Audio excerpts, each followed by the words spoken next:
আমি বাংলাদেশৰ পৰা বুলি কওঁ বা বাংলাদেশৰ মূলৰ মিস্ত্ৰী আমাৰ ইয়াত কাম কৰিহি।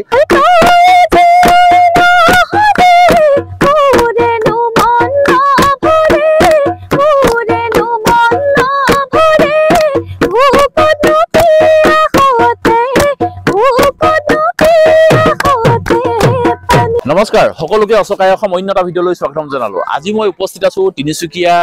বৰপথাৰ জাতীয় বিদ্যালয়ত আৰু মই আজি ইয়ালৈ আহিলো বিশেষ এটা আপোনালোকক দৃশ্য দেখুৱাবলৈ।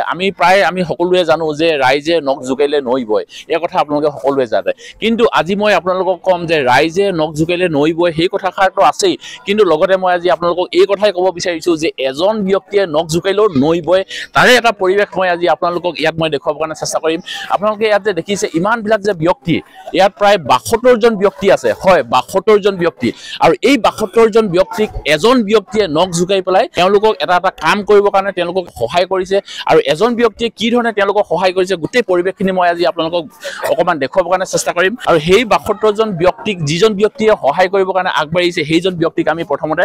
চিনাকি কৰাই দিওঁ। দাদা নমস্কাৰ। নমস্কাৰ, ভালে আছে? হয়। আৰু এইজন ব্যক্তি হৈ গ'ল উত্তম সোণোৱাল, হয় উত্তম সোণোৱাল। আৰু এই উত্তম সোণোৱাল ককাইদেৱে কি ধৰণে ৭২ জন ব্যক্তিক সহায় কৰিবৰ কাৰণে আগবাঢ়ি আহিছে আৰু ইয়াৰ উদ্দেশ্য কি সবিশেষখিনি কথা আজি আমি ককাইদেউৰ পৰা জানিবৰ কাৰণে বিচাৰিছো। আপুনি যিটো কথা প্ৰশ্ন সুধিছে এইটো সহজে উত্তৰ দিব পৰা নহয়, আমি সিমানখিনি চিন্তা কৰা নাছিলোঁ। তথাপি যি হওক সেইদিনাখন আমাৰ ঘৰতে ৰাজমিস্ত্ৰী কাম হৈ আছিলে, মই লাগি দিছিলোঁ, ময়ো কাম কৰিছিলোঁ। তেতিয়া এটা মনোভাৱ হ'ল যে জোতাযোৰ কিনিব পৰা নাই, এতিয়া মিস্ত্ৰী কৰিব পৰা নাই, এনেকুৱা বিভিন্ন কামত আমি ৰাজমিস্ত্ৰী সহায় সহযোগ কৰোঁ, কিন্তু এনেকুৱা যে অসুবিধা হয় এই কথাটো মনলৈ আহিছিলে। তো আমাৰ যিটো গ্ৰুপ যে আমি যিবিলাকে সামাজিক কাম কৰি আহোঁ, এতিয়া আমাৰ এই বৰপথাৰ, বৰালি, নপথাৰ, ৰঙাগৰা আদি কৰি বিশদ অঞ্চলটো যিবিলাক আমাৰ ডেকাই আমি কাম কৰি ফুৰে এইবিলাকৰ লগত আলোচনা কৰিলোঁ কথাবিলাক, যে আমাৰ যিবিলাক সৰু সুৰা কাম কৰি থাকে এইবিলাকে যদি নহয়, আমাৰ মানে যিখিনি আমাৰ সংস্কৃতি বা আমাৰ কৰ্ম সংস্কৃতি এইবিলাক নহয়, গতিকে আমি কিবা এটা কৰিব লাগে। সেই কথাটো এখেতসকলৰ লগত কথা পাতি এই কথাটো আমি আয়োজন কৰিলোঁ। তাৰপিছতে হ'ল কি, আমি কেৱল আজি ৰাজমিস্ত্ৰীসকলক এই সঁজুলিখিনি দিয়াৰ মূল কথাটো হ'ল যে আমি তেখেতসকলক এইটো দি কিনে আমি তেখেতসকলৰ বহুত কিবা দিছোঁ বুলি নহয়, তেখেতসকলক আমি প্ৰেৰণা যোগাব সেইকাৰণে এইটো আমি দিছোঁ। তেখেতসকলে প্ৰেৰণা পালে তেখেতসকলে অনাগত দিনত ভাল কাম কৰিব, আৰু তেখেতসকলৰ প্ৰেৰণা পাই আমাৰ নতুনখিনি আহিব। কাৰণ আমি বাংলাদেশৰ পৰা বুলি কওঁ বা বাংলাদেশৰ মূলৰ মিস্ত্ৰী আমাৰ ইয়াত কাম কৰিহি, তেখেতসকলে নহ'লেই আমাৰ পকাঘৰ নহয় বুলি কাৰণ আছে। কিন্তু আমি ৩-৪খন গাঁৱত আমি ছাৰ্ভে কৰি গম পালোঁ ৭২ জনতকৈ বেছি মানে আমাৰ ইয়াতে ৰাজমিস্ত্ৰী আছে। গতিকে তেখেতসকলে যদি দিনে ৰাতিয়ে তেখেতসকলৰ নিচিনা কাম কৰে, আমাৰ সমগ্ৰ অসমখনত যদি এনেকৈ প্ৰতিখন 4খন গাঁৱত যদি ৭২ জনকৈ যদি আমি ৰাজমিস্ত্ৰী ওলায়, তেতিয়াহ'লে আমি বংগীয় মূলৰ ৰাজমিস্ত্ৰী ননাকৈ আমি ইয়াৰ পৰা আমাৰ থলুৱা খিলঞ্জীয়া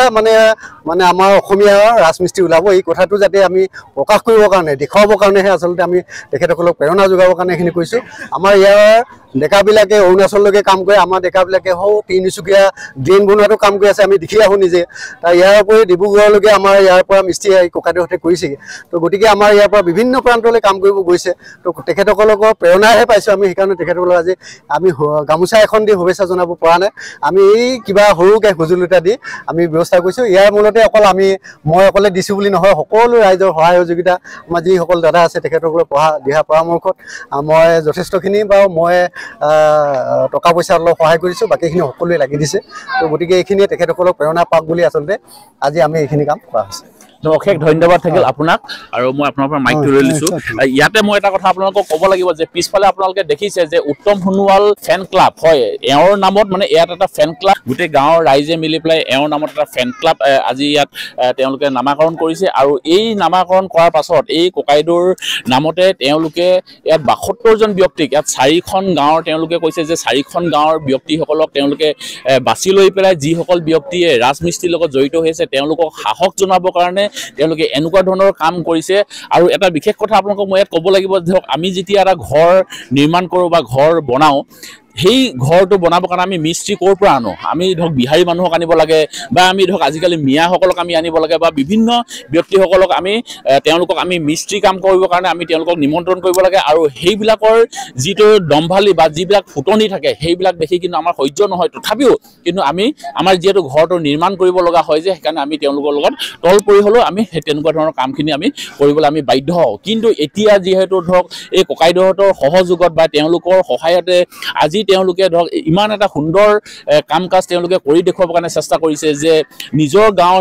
গাঁৱৰ ব্যক্তিসকলক যে সেই অসমৰ বাহিৰত গৈ পেলাই চেন্নাই হওক কেৰেলা হওক বা বিভিন্ন জেগাত গৈ পেলাই তেওঁলোকে যিহেতু কাম কৰি থাকে সেই তেনেকুৱা ধৰণৰ কামবিলাক যাতে আমাৰ ইয়াত যাতে আমাৰ নিজৰ থলুৱা ব্যক্তিসকলে যাতে কৰিব পাৰে সেইখিনি যে প্ৰচেষ্টা তেওঁলোকে যে লৈছে আমি তেওঁলোকক অশেষ ধন্যবাদ জনাইছোঁ আৰু এওঁলোকৰ দৰে আমি প্ৰতিখন গাঁৱৰ যদি আমি ব্যক্তি এজন যদি আমি আগবাঢ়ি আহোঁ বা 2-4জন যদি লগ খাই পেলাই যদি আমি আগবাঢ়ি আহোঁ আৰু আমি আমাৰ উঠি অহা প্ৰজন্মক বা গাঁৱৰ যিসকল ব্যক্তি এনেকুৱা ধৰণৰ কাম কাজত ধৰক সাহস কৰিব নোৱাৰে এওঁলোকৰ দৰে আমি যদি চিন্তা কৰোঁ বা তেওঁলোকক যদি ধৰক আমি যদি অকণমান সহায় কৰি দিওঁ এনেকুৱা ধৰণৰ কাম কাজবিলাক কৰিবৰ কাৰণে তেতিয়া গোটেই গাঁওবিলাক আমাৰ অসমীয়া জাতিটো আমি সদায় তেতিয়া আমি ওপৰলৈ উঠি যাব পাৰিম ইয়াত মই ককাইদেউহঁতৰ পৰা অকণমান দুটামান কথা জানিব বিচাৰোঁ আপোনাৰ নামটো প্ৰথমতে জানি লওঁ কি ক'লে ভৱেশ্বৰ সোণোৱাল কেনেকুৱা লাগিছে আজি ধৰক এজন ব্যক্তিৰ সহায়ত আপোনালোকে এনেকুৱা ধৰণৰ বস্তুখিনি যে পাইছে বহুত পাইছে বুলি নকওঁ তথাপি ধৰক কিবা এটা যে পাইছে ভালে লাগিছে সাহস যে অকণমান আপোনালোকক দিছে কেনেকুৱা লাগিছে ভাল লাগিছে হয় ধন্যবাদ থাকিল কি বুলি ক'ব হয় বোলে এখেতে এটা স্কুলৰ হৈ মানে এনেকৈ চলাই থাকোঁতে মানে এতিয়া এই সমাজত মিস্ত্ৰীবিলাকক এনেকৈ এটা বৰ্তমান দিছে আৰু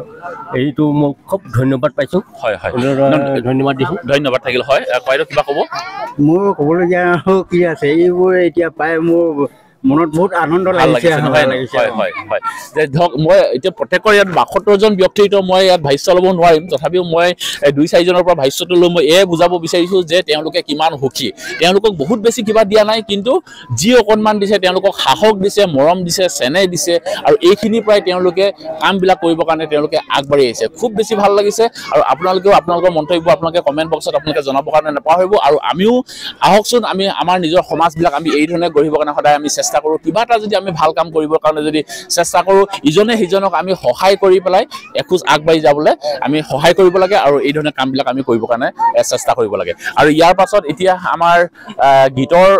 শৰাই অকণমান পাছত আমাক ইয়াত আগবঢ়াই দিব সেইখিনি আজি আমি আপোনালোকক অকণমান দেখুৱাবৰ কাৰণে চেষ্টা কৰিম আৰু এই অনুষ্ঠানৰ লগত যি আজি সোণোৱালী পালেঙৰ গান এটি আজি উন্মোচন কৰা হৈছিলে আৰু সেই গানটি আজি আমি অকণমান এই ভাইটি আৰু ভণ্টিৰ পৰা আমি আজি আপোনালোকক অকণমান শুনাবৰ কাৰণে চেষ্টা কৰিছোঁ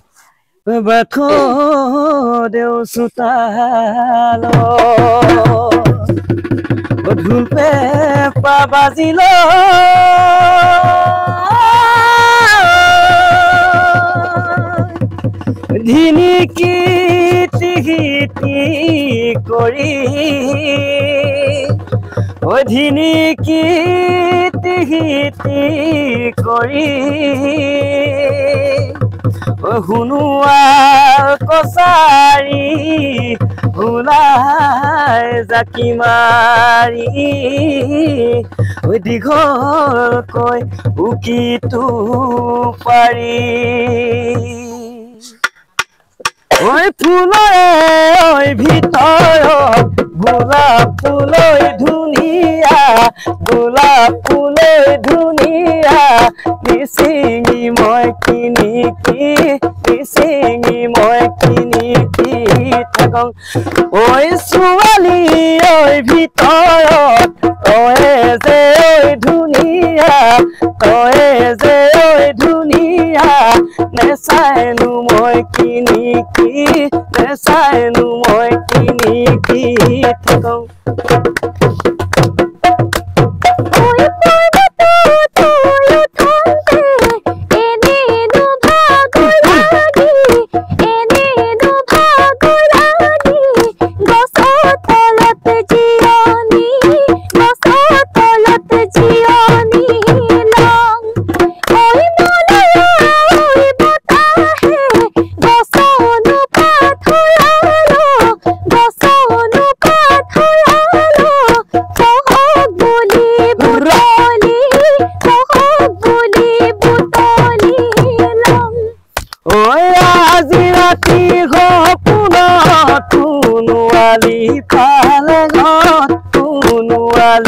আলেঙত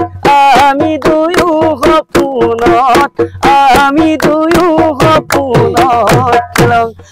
ঐ সপোনৰে কথাবোৰ সঁচা নোহোৱাহেঁতেন সঁচা নোহোৱাহেঁতেন কিবনো ভাবি গুণি কিবনো ভাবি গুণি মন